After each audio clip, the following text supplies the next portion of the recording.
Hey, and welcome to Unlearning Stress, the podcast where we break the rules and cycles that keep you overcommitted, overstretched, and just plain exhausted, and replace them with something better. No fluff, no guilt, just real talk, real solutions, and expert insights to help you shift the way you live. Whether you're here for the first time or you've been with me for a while, you're in the right place. I'm Mischelle O'Neill, your resident emotional wellness coach, and I'm here to help you unlearn the patterns that are wearing you down so you can live with more ease, clarity, and control. Let's get to it. Okay, so let's do this. Let me set the tone for today. You show up strong at home, you lead, not from ego, but from instinct, right? You create structure, provide care, solve problems before anyone else even notices them. You don't second guess yourself in that space.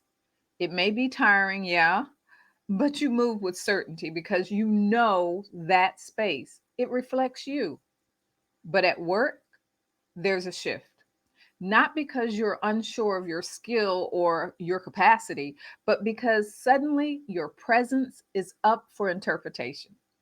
So today, we're pulling apart that shift, that tension between being the unquestioned anchor at home and the woman who has to reintroduce herself in every professional room she walks into.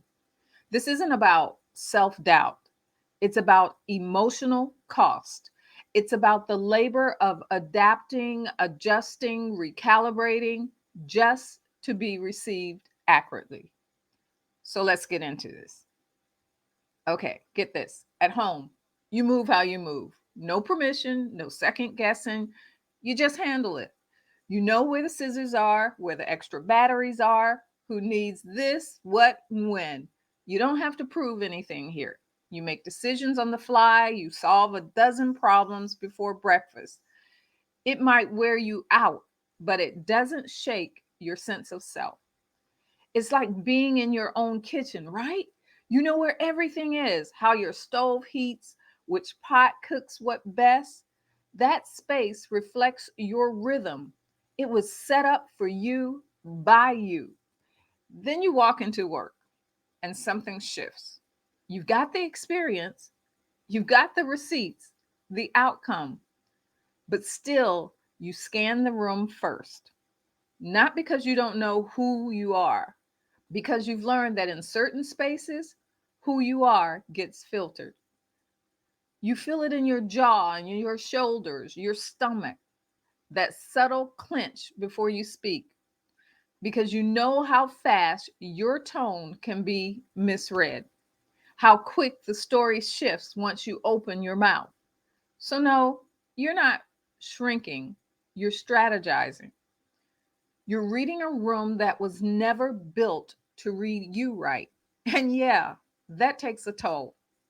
But here's what doesn't get said enough: that emotional split, it builds over time. One version of you at home, another version of you at work. And in between those two, there's a tension that never fully releases.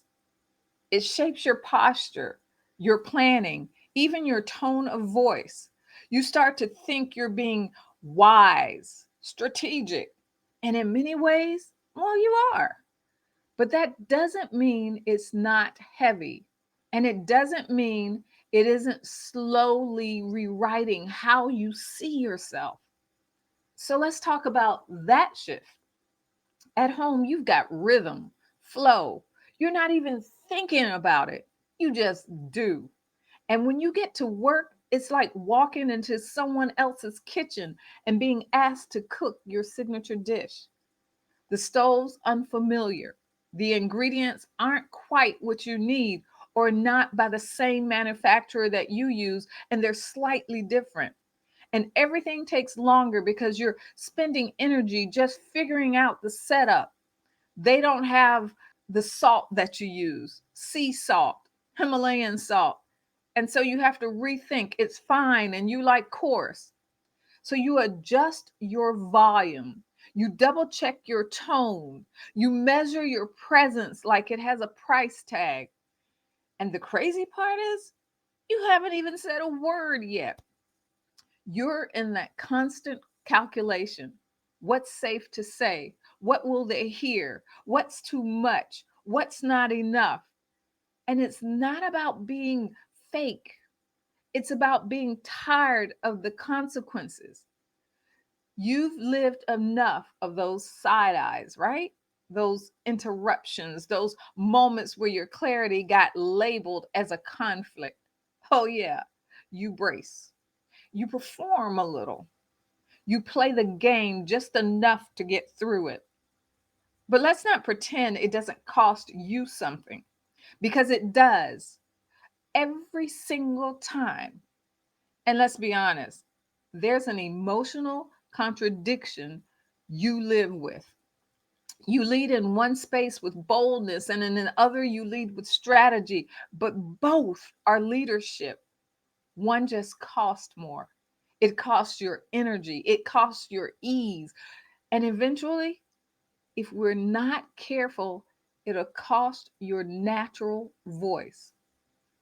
So, look, you're not just tired, you're holding back, holding in, holding it together for everybody. And while you might look composed on the outside, on the inside, you're running diagnostic.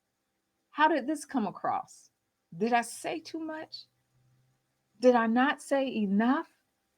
This isn't about insecurity, it's about stamina. Because the emotional labor you're doing just to be heard clearly, it's invisible and it adds up. You start to question things you never used to think about, not your ability, but your impact. You walk away from meetings wondering if you should have explained more or explained less, wondering why you felt the need to justify what was, well, already clear. That's the pattern. That constant toggling between delivering results and managing perceptions. And it wears you down, not because you're weak, but because your energy has been running triage for too long. Sometimes it even follows you home. You get quiet, you need space. You're mentally unwinding the whole day. You replay conversations not because you don't know what you said, but because you're not sure how it was received. That uncertainty, that's not yours, but somehow you're the one carrying that. So let's go a little deeper. When you walk into a room and start recalibrating before you even speak, that's not just mental, that's your nervous system in motion. Your shoulders tighten, your breath gets shallow. You shift your posture. You might even clench your jaw and not realize it. That's your body bracing for impact. And we call that emotional labor. But your body does the heavy lifting. Studies have shown that chronic emotional regulation, especially in environments where authenticity doesn't feel safe, triggers your stress response. And when that becomes your norm, your body starts operating like it's under constant threat. Cortisol rises, inflammation increases, sleep gets lighter. You feel tired but wired. Your digestion shifts and your decision making, it starts coming from that survival mode and not clarity. And yet you keep showing up. You lead, you perform, you meet deadlines. But inside, your nervous system is fried. This isn't just about being overwhelmed, it's about how long you've had to override yourself just to feel safe in the room. That's not drama, that's science. And if you ever wondered why you're so exhausted after a simple team meeting or a casual Zoom call? Oh, that's why. You weren't just participating, you were translating, regulating, containing, and the cost is real. But here's the shift: the goal isn't just more self care, it's more self return. And look, we're going to get into that now. Here's the moment that we pivot. When you're in a room that doesn't feel built for you, it's tempting to focus on performance: how you sound, how you come across, how do I navigate this without backlash? But what if the most powerful thing that you could do isn't performing at all? What if the deepest move that you could make is to stay anchored? This isn't about being loud or even being heard. It's about knowing before you speak that your voice has weight, whether or not the room validates it. Emotional intelligence gets misused in a lot of circles. They tell you it's about staying calm and knowing how to read the room, but that's surface level. Real emotional intelligence, real inner leadership is knowing when the room doesn't deserve your full read, is knowing when to step back, not because you're scared, but because you're rooted. It's when you can feel your nervous system spike and instead of reacting, you regulate, not for their comfort, but for your own clarity. You breathe deeper, you loosen your jaw, you plant your feet, you remind yourself, I'm not here to audition, I'm here to contribute. And here's what makes that possible: you're not walking in just to prove your worth, you're walking in with purpose, a purpose that's bigger than the job title, bigger than the meeting agenda, a purpose that's centered on legacy, on impact, on leaving the space and the people in a better place than when you found them. And that's what anchors you. That's what steadies your presence when the room gets shaky. And when you walk in with that kind of stillness, that kind of certainty, you don't just protect your peace, you change the climate of the space around you. So let me leave you with this: you're not here to manage their reactions, you're here to move in alignment with your assignment.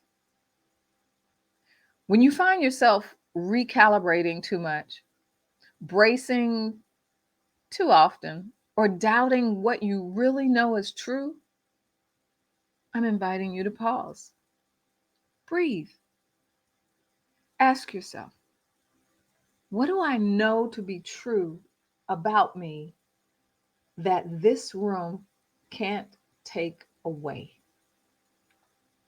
That's your anchor.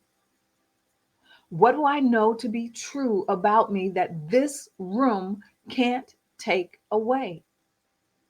That's your access. And that's what we're going to root deeper the next time we speak. Because the next layer of this conversation isn't just reclaiming presence, it's practicing it. Declarations aren't hype. I want you to remember that word.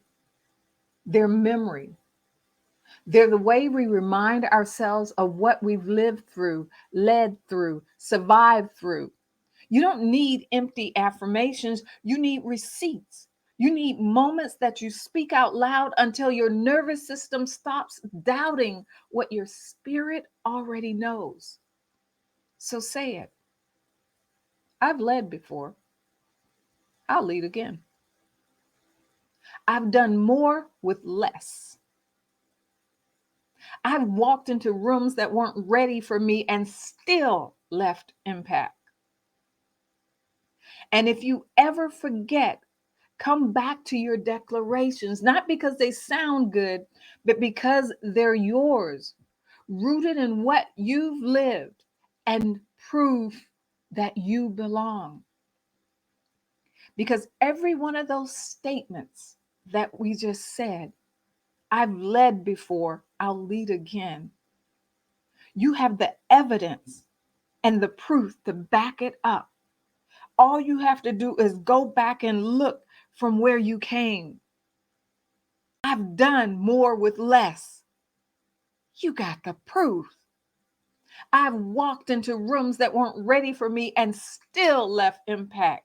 You're doing it now. Look, I hope this has struck a nerve, made you think deeper. And I am honored that I got to be here with you today. And until next time, I'm Mischelle O'Neill. Take care. Bye-bye. If this episode hits home, don't just push it aside. Lean into it. Subscribe so you don't miss what's next. And connect with me on YouTube, LinkedIn, and Substack, where we go even deeper. Links will be in the comments. And if you're ready to start unlearning the patterns that keep you stuck, keep listening, because real change happens one choice at a time. I'll see you next time. Take care. Bye-bye.